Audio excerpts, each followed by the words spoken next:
Livro Missionários da Luz, por Francisco Cândido Xavier, pelo Espírito André Luiz. 9. Mediunidade e fenômeno. Era considerável o número de amigos encarnados, provisoriamente libertos do corpo físico através do sono, que se congregavam no vasto salão. Em primeiro lugar, junto da mesa diretora, onde Alexandre assumiu a chefia, instalaram-se os alunos diretos e permanentes do generoso e sábio instrutor. Distribuíam-se os demais em turmas sucessivas de segundo plano. Calculei a assistência de companheiros nessas condições em pouco mais de 100 pessoas, aproximadamente, exceção dos desencarnados que acorriam até ali em mais vasta expressão. Além do grupo do irmão Francisco, que trouxera os tutelados, outras associações da mesma natureza compareciam com seus pupilos, interessados em novas instruções. Observei, porém, uma particularidade. Somente os aprendizes comprometidos com Alexandre podiam relacionar suas dúvidas, pedidos e indagações, não em sentido verbal, mas através de consultas que eram previamente transmitidas a ele antes de iniciar a dissertação. Atendendo minha curiosidade, Sertório, que se mantinha a meu lado, explicou atencioso. Há muitas escolas desse gênero para os encarnados que se dispõem a aproveitar os momentos de sono físico. É natural que aos discípulos permanentes, desse ou daquele setor, caiba o direito de interrogar. Como vemos, não há particularismo. Trata-se de uma questão de ordem dos serviços, mesmo porque os aprendizes de comparecimento eventual terão direitos outros, por sua vez, nos núcleos a que pertencem. Satisfeito pelo esclarecimento, indaguei. E qual o tema da noite? Há programa pré-estabelecido? Há sempre plano organizado para o trabalho, respondeu. Contudo, os temas são improvisados por Alexandre depois de receber as indagações e consulta dos frequentadores habituais. O orientador examina atentamente as questões suscitadas pela maioria e fornece instruções de modo a satisfazer igualmente aos assuntos com minoria de interessados. E poderá informar quanto ao tema provocado pela maioria dos aprendizes nesta noite? Creio que se refere à mediunidade e ao fenômeno, em geral. Em seguida, o companheiro, por especial gentileza, convidou-me a integrar, na assembleia, a equipe dos auxiliares do devotado instrutor que tomara a tribuna, iniciando os serviços educativos. Mais do que em outras ocasiões, realçava-se-lhe a figura veneranda e imponente. Irradiando a luz que lhe era própria, Alexandre dominava a reunião de trabalhadores e estudantes, não pelo magnetismo absorvente dos oradores apaixonados, mas pela bondade simples e pela superioridade sem afetação. Todas as atenções centralizadas nele, começou a explanação com uma rogativa ao Senhor, suplicando-lhe o dom de compreender o auditório e de ser por ele compreendido. Era tocante e nova para mim semelhante oração, inteiramente espiritual e sem o mínimo laivo de personalismo. Todavia, quanto mais procurava impessoalizar-se, afirmando-se mero instrumento da vontade divina, mais destacado se tornava o orientador aos meus olhos, como verdadeiro expoente de sabedoria, humildade, prudência, fidelidade, confiança e luz. Fim da oração comovedora, começou a falar, dirigindo-se aos ouvintes com palavras firmes e diretas. Irmãos, prosseguindo em nossos trabalhos, comentaremos hoje vossos pedidos de orientação mediúnica em face das dificuldades que vos apresentam na luta de cada dia e que classificais como impedimentos de natureza psíquico-fisiológica. Desejais realizações generosas nos domínios da revelação superior. sonhais conquistas gloriosas e realizações sublimes. Entretanto, há que corrigir vossas atitudes mentais diante da vida humana, como intentar construções sem bases legítimas, atingir os fins sem atender aos princípios. Não se reduz a fé a simples amontoado de promessas brilhantes, e o conjunto de ansiedades angustiosas que vos possui os corações, de modo algum, poderia significar a realização espiritual propriamente dita. A edificação do reino interior com a luz divina reclama trabalho persistente e sereno. Não será tão somente ao preço de palavras que erguereis os templos da fé viva. Como acontece a comezinhos serviços de natureza terrestre, é imprescindível a escolha de material, esforços de aquisição, planos deliberados previamente, aplicação necessária, experimentação de solidez, demonstrações de equilíbrio, firmeza de linhas, harmonia de conjunto e primores de acabamento. Alexandre fez ligeira pausa, fixou atentamente a assembleia como se estivesse a transmitir-lhe ondas vigorosas de magnetismo criador e prosseguiu. Reúnem-se aqui muitos irmãos que pretendem desenvolver as percepções mediúnicas. Entretanto, aguardam simples expressões fenomênicas, supondo erroneamente que as forças espirituais permanecem circunscritas a puro mecanismo de forças cegas e fatais, sem qualquer ascendente de preparação, disciplina e construtividade. Requerem a clarividência, a clareaudiência, o serviço completo de intercâmbio com os planos mais elevados. No entanto, terão aprendido a ver, a ouvir e, sobretudo, a servir na esfera de trabalho cotidiano, terão dominado todos os impulsos inferiores para se colocarem no rumo das regiões superiores? Poderá o feto caminhar e falar no plano físico? Deveríamos conferir à criança de 5 anos direitos cabíveis ao adulto de meio século?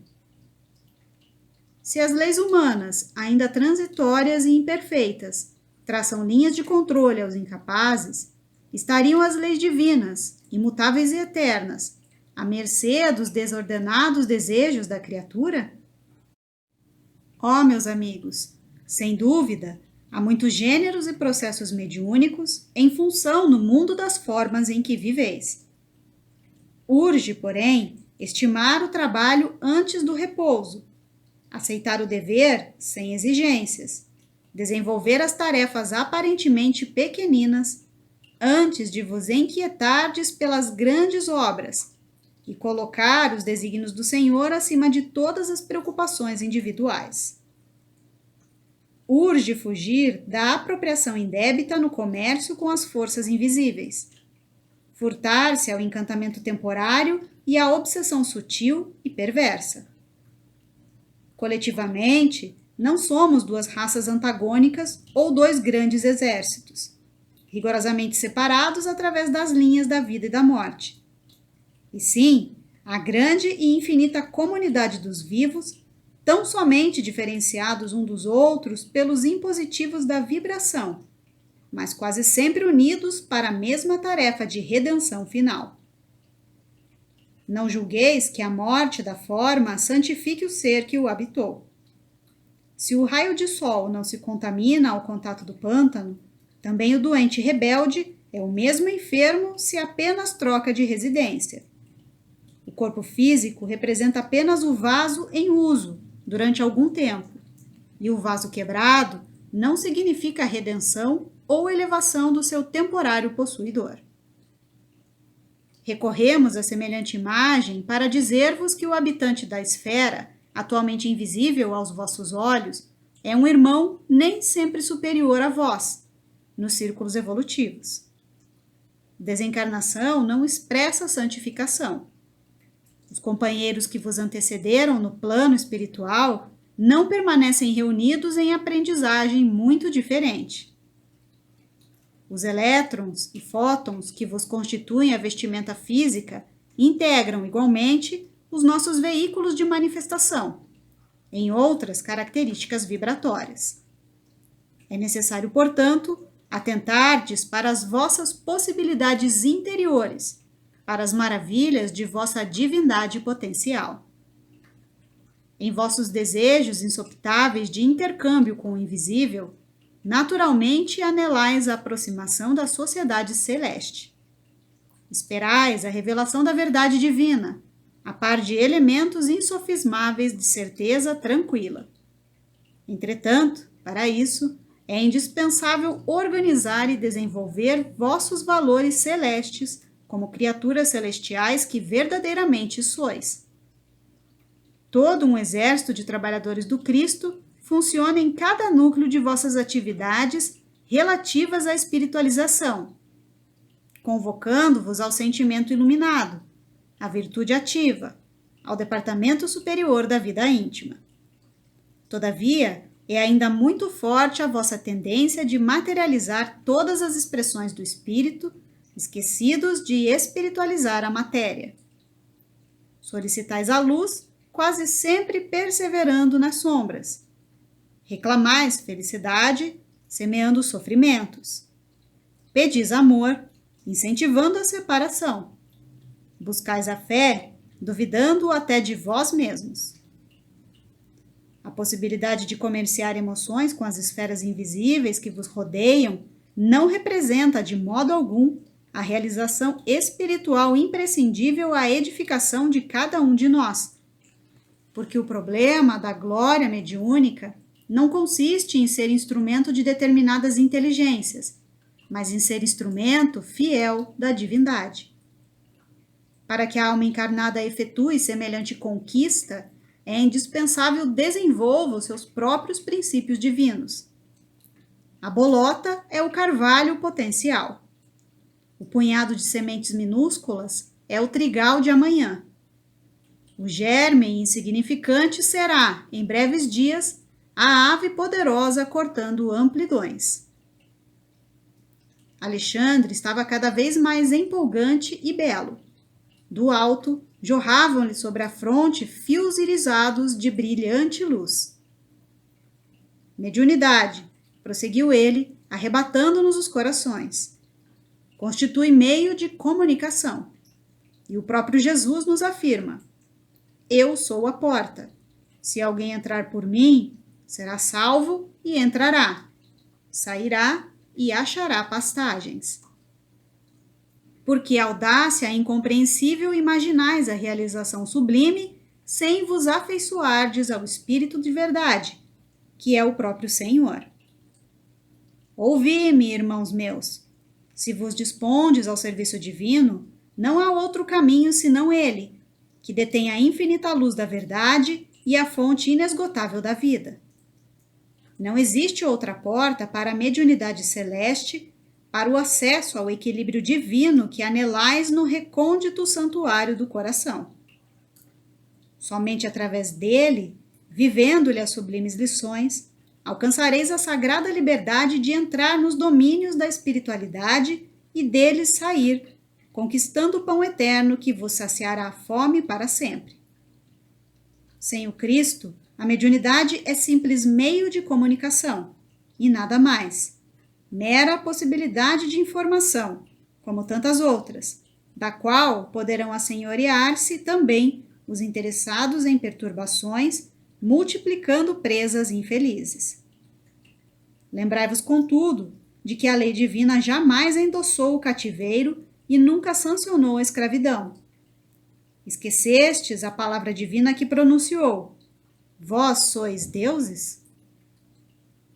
Ao enunciar esta última frase, o orientador assumira atitude muito diversa.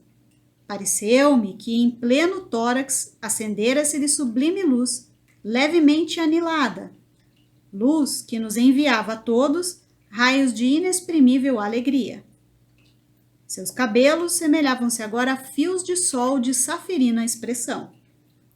O olhar tornara-se-lhe mais sublime e profundo.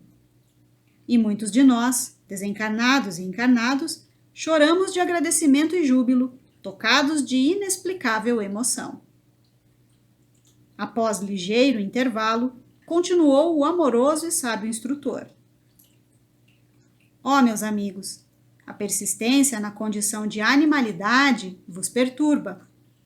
Sois a coroa espiritual da face da terra, pela razão com que fostes galardoados pelo Senhor do Universo. O facho esplendoroso do raciocínio clareia o santuário de vossas consciências. O sublime vos convida ao mais além. Irmãos mais velhos vos convocam ao convívio do Pai. No entanto, buscais demorar voluntariamente na fauna da irracionalidade primitiva. No campo vibratório da mente humana, sente-se ainda o veneno das víboras ingratas, o instinto dos lobos famulentos, as ciladas das raposas, o impulso sanguinário dos tigres vorazes, a vaidade e o orgulho dos leões. Não acrediteis que semelhantes atributos sejam características do corpo mortal simplesmente. São qualidades que o espírito conserva em si, olvidando os patrimônios divinos. Ora, a morte física surpreende as criaturas na atitude que cultivaram. Modificam-se os planos de vibração, mas a essência espiritual é sempre a mesma. Daí, o emaranhado de manifestações inferiores nas esferas mediúnicas de vossas atividades. Em muitas ocasiões, ao invés de cultivardes as qualidades positivas de realização com Jesus, permaneceis no fomento de interesses mesquinhos da concorrência humana aos centros passageiros de pura sensação. Tomados de enormes equívocos nos círculos do desenvolvimento medianímico, acreditais que seja possível vencer o domínio pesado das vibrações grosseiras, cristalizadas pela viciação de muitos séculos, tão somente à força de movimentação mecânica das células materiais. Sem qualquer preparação, intentais a travessia das fronteiras vibratórias, invocando as potências invisíveis de qualquer natureza, para o adestramento de forças psíquicas, qual homem leviano que exigisse orientadores ao acaso, em plena multidão. Esquecido de que nem todos os transeuntes da via pública permaneceram em condições de beneficiar, orientar e ensinar. Se as máquinas mais simples da Terra pedem o curso preparatório do operário, para que o setor da produção não desmereça em qualidade e quantidade, como esperais que a mediunidade sublime se reduza a serviços automáticos, a pura manifestações de mecanismo fisiológico, indene de educação e responsabilidade? Sempre será possível abrir meios de comunicações entre vós outros e os planos que vos são invisíveis. Mas não esqueçais de que as afinidades são leis fatais de reunião e integração nos reinos infinitos do espírito. Sem os valores da preparação, encontrareis irremediavelmente a companhia dos que fogem aos processos educativos do Senhor. E sem as bênçãos da responsabilidade, encontrareis logicamente os irresponsáveis.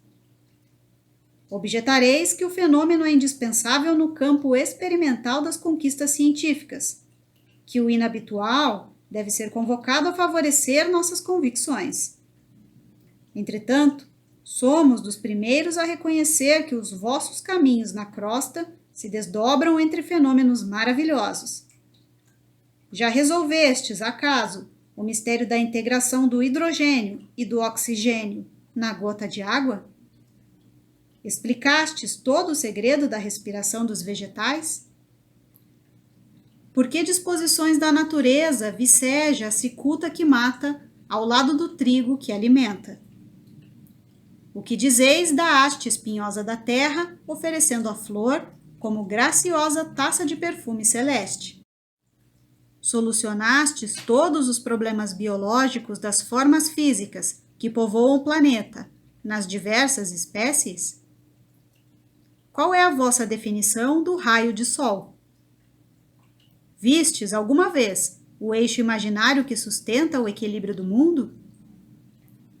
Se semelhantes fenômenos de caráter permanente na crosta não despertam as almas adormecidas, fornecendo-lhes a legítima concepção da existência de Deus, como esperais destruir a rebeldia milenária dos homens, exigindo espetáculos prematuros de manifestações da espiritualidade superior? Não, meus amigos. Urge abandonar os setores de ruído externo para iniciardes o desenvolvimento interior das faculdades divinas. A paixão dos fenômenos pode ser tão viciosa e destruidora para a alma como a do álcool que embriaga e aniquila os centros da vida física. Vosso jogo de hipóteses, na maioria das circunstâncias, não passa de dança macabra dos raciocínios, fugindo às realidades universais e adiando, indefinidamente, a edificação real do espírito. Concordamos convosco em que a experimentação é necessária, que a pesquisa intelectual é o ponto de partida dos grandes empreendimentos evolutivos, que a curiosidade respeitável é mãe da ciência realizadora, que todo e qualquer processo de conhecimento exige campo de observação e trabalho, como é imprescindível o material didático nas escolas mais simples. Entretanto, urge reconhecer que os elementos de aprendizagem não devem ser convertidos pelo aluno em meras expressões de brinquedo ou entretenimento. Além disso, ainda que os aprendizes se esclareçam relativamente às lições, é forçoso observar que a informação não é tudo, porquanto o esclarecimento educativo é apenas parte do aprendizado. Que dizer dos discípulos que estudam sempre, sem jamais aprenderem no terreno das aplicações legítimas? Que dizer dos companheiros, portadores de luzes verbais para os outros, que nunca se iluminam a si mesmos? Catalogar valores não significa vivê-los. Ensinar o caminho a viajores não demonstra conhecimento direto e pessoal da jornada. Há excelentes estatísticos que nunca visitaram as fontes originais de seus recursos informativos, e eminentes geógrafos que raramente saem do lar. Referimo-nos a semelhante imagem para fazer-vos sentir que, se é possível manter atitudes dessa ordem no campo limitado da curta existência na crosta, não se pode fazer o mesmo no reino infinito da vida espiritual, em cujos círculos viveis desde agora, apesar de vossa condição de criaturas ligadas aos veículos inferiores. Mediunidade não é disposição da carne transitória, e sim expressão do espírito imortal. Naturalmente, o intercâmbio aprimorado entre os dois planos requer sadias condições do vaso sagrado de possibilidades fisiológicas que o Senhor vos confiou para a santificação. Todavia, o corpo é instrumento elevado nas mãos do artista, que deve ser divino. Se aspirais ao desenvolvimento superior, abandonai os planos inferiores. Se pretendes o intercâmbio com os sábios, crescei no conhecimento, valorizai as experiências, intensificai as luzes do raciocínio. Se guardais a companhia sublime dos santos, santificai-vos na luta de cada dia, porque as entidades angélicas não se mantêm insuladas nos júbilos celestes e trabalham também pelo aperfeiçoamento do mundo, esperando a vossa angelização. Se desejais a presença dos bons, tornai-vos bondosos por vossa vez. Sem afabilidade e doçura, sem compreensão fraternal e sem atitudes edificantes, não podereis entender os espíritos afáveis e amigos, elevados e construtivos. Se não seria razoável encontrar Platão ensinando filosofia avançada a tribos selvagens e primitivas, nem Francisco de Assis operando com salteadores. Não será admissível a integração dos espíritos esclarecidos e santificados com as almas rigorosamente agarradas às manifestações mais baixas e grosseiras da existência carnal. Em vossas atividades espiritualistas, lembrai-vos de que não vos encontrais perante uma doutrina sectária de homens em trânsito no planeta. Permaneceis no movimento divino e mundial, de libertação das consciências, numa revelação sublime da vida eterna e de valores imortais para todas as criaturas de boa vontade. Acolhendo essa convicção, não vos detenhais na atitude exclusiva e presunçosa dos que supõem haver encontrado na mediunidade tão somente um sexto sentido. O valor mediúnico não é dom de privilegiados, é qualidade comum a todos os homens, demandando boa vontade sincera no terreno da elevação. Por agora, é inegável que necessitamos das grandes tarefas estimuladoras, em que determinados companheiros encarnados são convocados aos grandes testemunhos nesse setor de esclarecimento coletivo, na disseminação da fé positiva e edificante. Mas o futuro nos revelará que o serviço dessa natureza pertence a todas as criaturas, porque todos nós somos espíritos imortais. Não alimenteis qualquer dúvida. Não permitais que o padrão vibratório das forças físicas vos apague a luz gloriosa da divina certeza deste momento, porque todos nós, amados amigos, nos encontramos diante da própria espiritualidade sem fim, renovando energias viciadas de séculos consecutivos, a caminho de transformações que mal poderíeis imaginar nos círculos de vosso presente evolutivo. Elevemo-nos, pois, no Espírito do Senhor, que nos convidou ao banquete da luz desde hoje. Levantemo-nos para o porvir, não no sentido de menosprezar a terra, mas no propósito de aperfeiçoar as nossas qualidades individuais para sermos verdadeiramente úteis às suas realizações que hão de vir. Entreamemo-nos intensamente, realizando os preceitos evangélicos e edifiquemo-nos cada dia, erguendo-nos para a redenção final. E, concluindo a formosa dissertação da noite, Alexandre rematou, depois de longa pausa, apelando sentidamente. Unamo-nos todos no compromisso sagrado de cooperação legítima com Jesus.